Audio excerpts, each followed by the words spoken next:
We don't deserve to be rich. You're going to be in debt and pay bills until you die. Rich people are assholes. Hey everyone, my name is Joan and welcome to my channel. Today I'm going to talk about bad money mindsets and habits that kept me broke. Now this is a very personal topic for me that I really don't like to share, but I'm going to take you all the way back to my childhood where these mindsets and beliefs began that led me to have bad money habits as an adult. Now before I get started, I'm going to share a little backstory. I was born in the Philippines, and growing up, we really didn't have a lot of money. And I remember hearing stories about when I was a baby, we had many times that we couldn't afford food.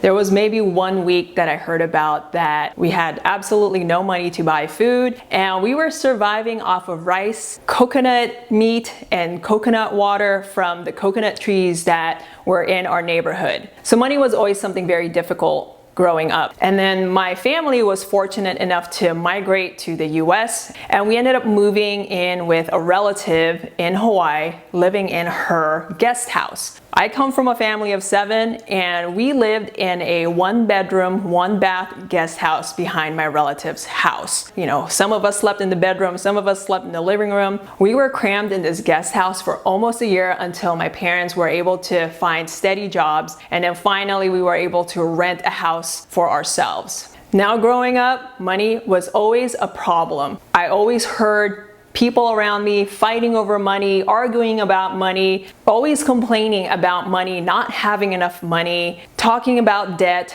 talking about owing money, people getting mad at each other because of money. So growing up, money was just something that I saw as a bad thing.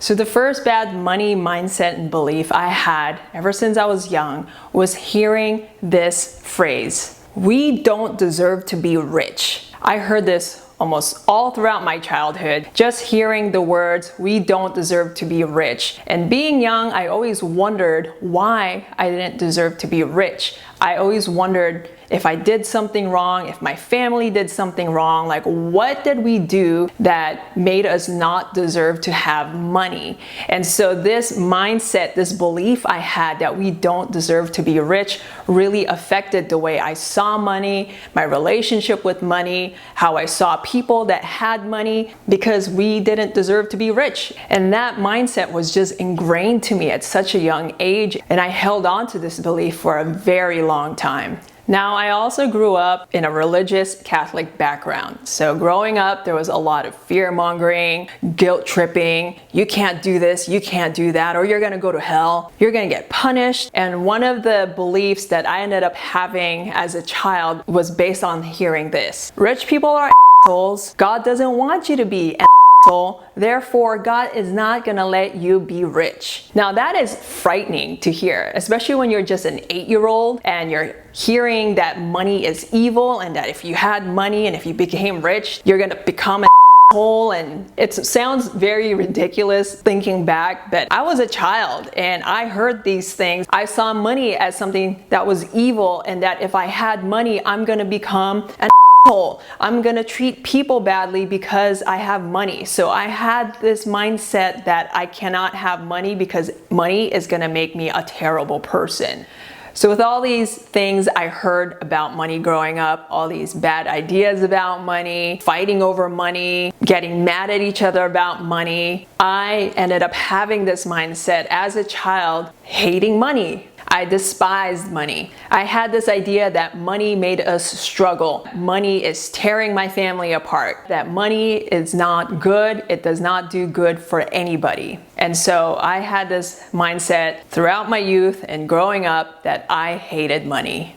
So fast forward, I went to college. I paid for much of my college out of my own pocket back when college was only like $200 per semester. Then I transferred to university to finish my degree. Half of my tuition I was able to get grants for, but the other half I had to get student loans for. When I got out of college, I knew I had student loans, and so I figured, okay, well, having student loans might be enough to have credit history, but then I also heard otherwise. So I remember having a conversation with another relative. She told me this: You're going to be in debt and pay bills until you die. So just accept it and get yourself your first credit card. When my relative told me this, it really impacted me. It made me really think that, okay, this is normal. I'm gonna pay bills and pay credit card debt until I die. So I guess I might as well participate in getting a credit card. Now, I was actually avoiding getting a credit card for a very long time. I saw what credit cards did to family members. I did not like the idea of owing a lot of money on a credit card.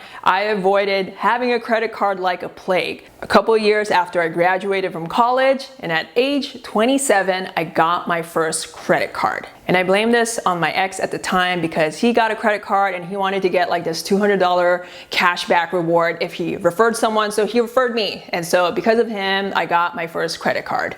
So I finally got my first credit card and I was so scared to use it. In the beginning, I was very conservative with it. I would use it here and there, but I was always paying it off because I was so scared to get into debt. But then another relative comes by and tells me this: you only live once, so you might as well enjoy it. You know, pay for fun, pay for food, pay for travel with your credit card. And so I started using my credit card more because, again, you only live once, you might as well enjoy it. So I had this belief, this mindset that it's okay to use credit cards to enjoy your life. Now, mind you, this person that told me this, I know for a fact that this person is in so much credit card debt, but then you see them post all kinds of fun travel photos and going out to eat and just having the time of their life. But I know this person has at least $40,000 to $50,000 credit card debt. But I was naive at the time and I just believed it and that I accepted it as normal. So I slowly but surely started getting into credit card debt. All these ideas I had about money, about credit cards, about debt, I started developing a scarcity mindset. And with a scarcity mindset, I started developing bad habits. One of the first habits that I don't like to admit is hoarding. So as an adult, I just kept everything because I felt like I would feel happier, I would feel like I'm well off. And on top of keeping everything, holding on to every material possession I had, I started adding to it and buying more things. I bought clothes, I bought knickknacks, I was always buying house decor, I was changing out furniture like left and right. I kept buying things, keeping things, hoarding things because I thought I would feel better about my financial situation. And with the scarcity mindset and hoarding and just constantly buying things that I should not be buying, I became really irresponsible with my credit card. So during my 20s and my early 30s, I was a hustling musician in LA, and there were many times I just was not making enough money to make ends meet. So my credit card became a bit of a crutch. Anytime I had a bad month of gigs, I used my credit card to pay for things, to pay for my cell phone bill, pay for my groceries, pay for whatever it is that my credit card will allow me to pay for. I was also only paying the minimum payments on my credit card. And then as the years went by and I just kept doing the same thing, being irresponsible with how I use my credit card, they kept increasing my credit limit and I kept using it up. With what started as a small credit card limit became a huge credit card limit that I just could not keep up with anymore.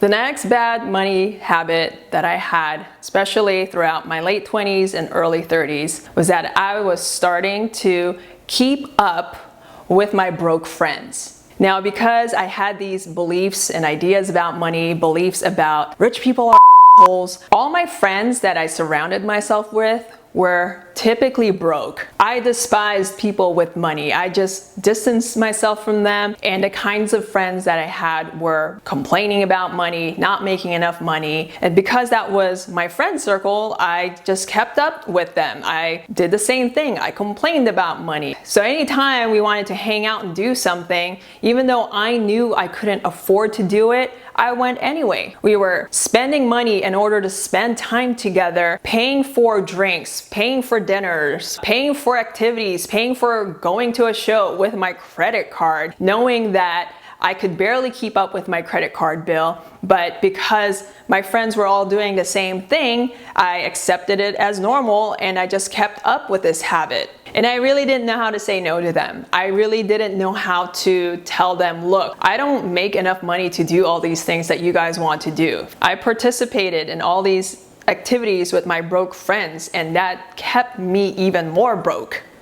So with having credit card debt, hanging out with broke friends, having a really bad mindset and beliefs about money, I had no financial goals whatsoever. I got into the habit of ignoring what's in my bank account, ignoring the bills until they came, not having a plan, not having goals, just going with the flow because I hated money. I had a bad relationship with money, so why should I care about what's going on with my financial situation? But thinking back, that was a really bad time for me. Not having financial goals, not knowing how much money I made, not wanting to make more money, not striving to pay off debt. But I was reckless, I was careless, I was not being responsible, I wasn't thinking about my future, I was just being in the now, just doing what I felt like doing, just wanting to have fun and not worry. You know, you only live once, so you might as well enjoy it.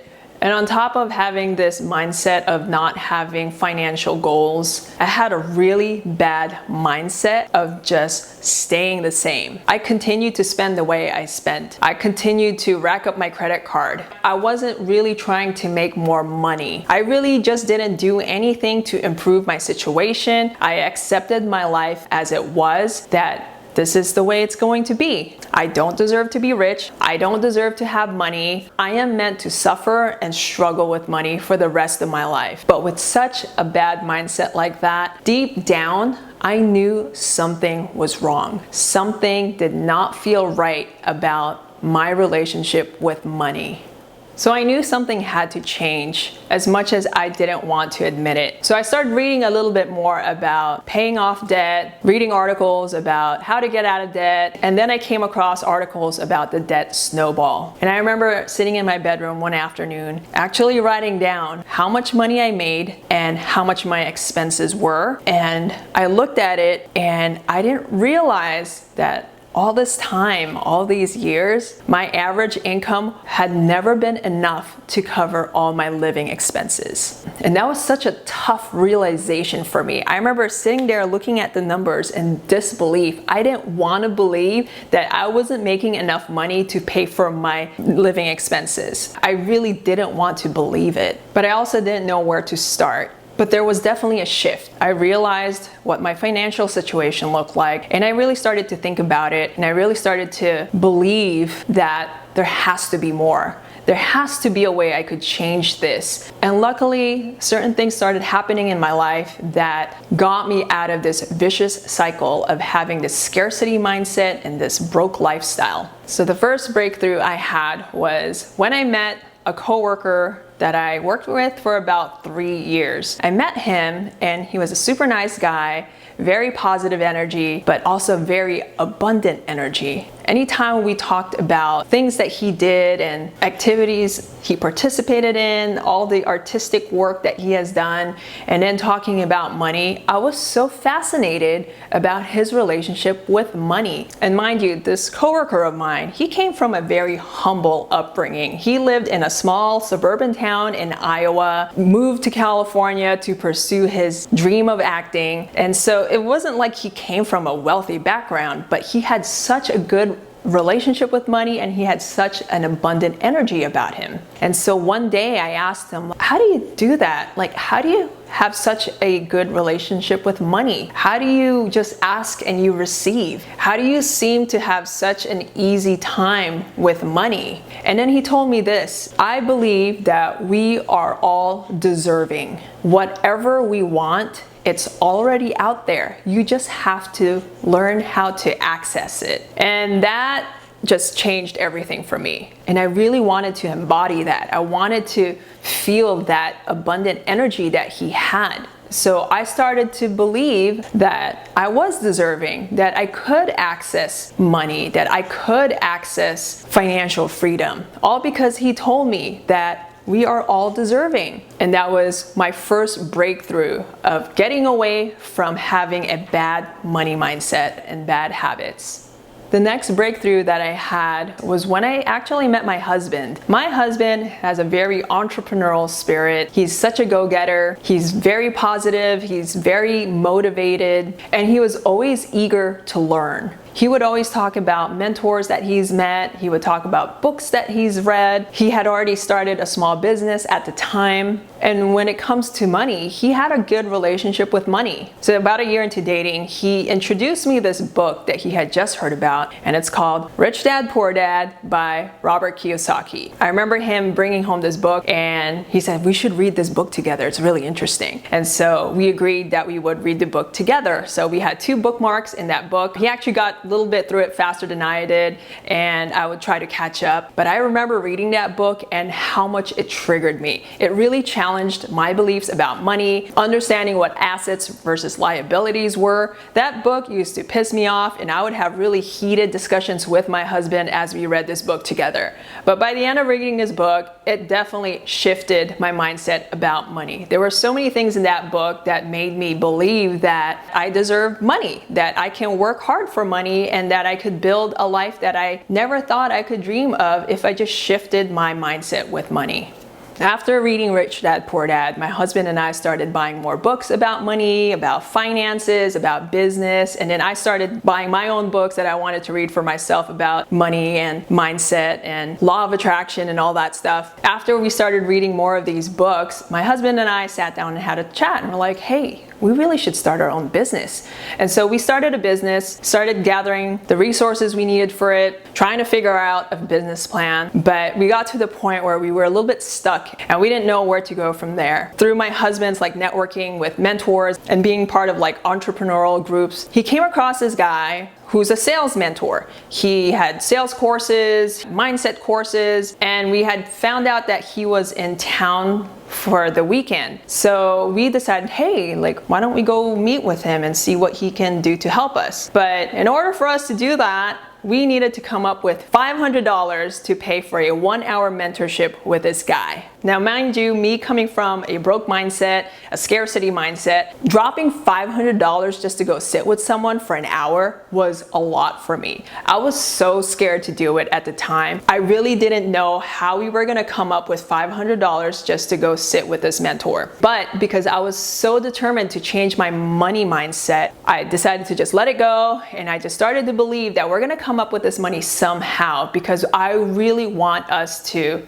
start our business and be started on the right foot. And so luckily we found the money to do it. We looked at our bank accounts and oh, we could do this. We have an extra $500 that we could spend. So we bit the bullet and we sent the guy the money. We met him for an hour, and the rest was history. We learned so much in that 1 hour. And it wasn't just meeting this mentor for 1 hour and then that's it. We continued a business relationship with this guy. He's helped us so much grow our businesses. We have 2 small businesses now that my husband and I are building. And because I overcame this fear of spending $500, it had changed my life for the better. It had changed my mindset with money for the better. So even though I overcame that fear of spending that $500 for a 1-hour mentorship session, large amounts of money was still not normal for me. Having a lot of money was still not normal for me. So my husband and I continued to build our business, and I think about 2 years into building our business, I finally sold a client a package